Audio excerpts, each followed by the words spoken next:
بسم اللہ الرحمن الرحیم۔ لاکھوں کروڑوں درود حضور پاک صلی اللہ تعالیٰ علیہ وآلہ وسلم اور ان کی آل پر۔ پاکستان میں ایک درخت ہے جسے زنجیروں میں جکڑا گیا ہے اور اسے کس جرم کی سزا ملی ہے، آئیے آپ کو بتاتے ہیں۔ اس سے پہلے اگر آپ نے ہمارے چینل کو سبسکرائب نہیں کیا تو ہمارے چینل کو سبسکرائب کر لیجئے اور گھنٹی کے بٹن کو دبا دیجئے تاکہ آنے والی ویڈیوز آپ تک پہنچتی رہیں۔ خیبر ایجنسی میں واقع لنڈی کوتل چھاونی میں موجود یہ برگد کا ایک پرانا درخت ہے جو 120 برسوں سے زنجیروں میں جکڑا ہوا ہے۔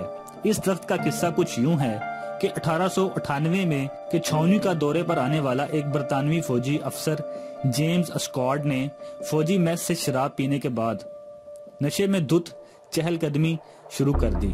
علاقے میں انگریزوں پر قبائلیوں کے حملے جاری تھے، کچھ ان حملوں کا خوف تھا اور کچھ نشے کا اثر۔ اچانک اسے محسوس ہوا کہ چھاونی میں لگا یہ برگد کا درخت اس کی طرف بڑھ رہا ہے۔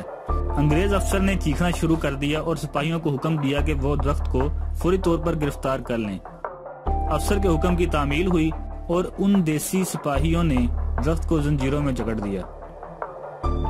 اگلے دن درخت کی گرفتاری کا حکم دینے والا انگریز چھاونی سے درخت کی رہائی کا حکم جاری کیے بغیر چلا گیا، لیکن اس دن سے لے کر آج تک وہ درخت لنڈی کوتل چھاونی میں زنجیروں سے جکڑا ہوا کھڑا ہے اور اس پر انگریزی میں ایک تختی بھی لکھی ہوئی ہے جس پر لکھا ہوا ہے میں زیر حراست ہوں۔ اس درخت کو آج بھی خیبر رائفلز کے ہیڈ کوارٹر میں اسی حالت میں دیکھا جا سکتا ہے۔ 1947 میں قیام پاکستان کے بعد اسے رہائی نہیں مل سکی۔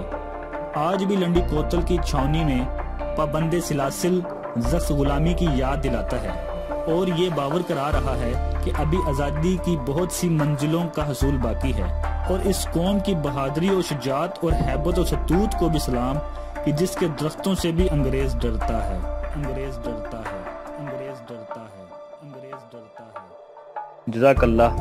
اگر آپ کو ہماری ویڈیو پسند آئی ہے تو اپنے دوستوں کے ساتھ شیئر کیجئے اور مزید اچھی ویڈیوز کے لیے ہمارا چینل سبسکرائب کیجئے۔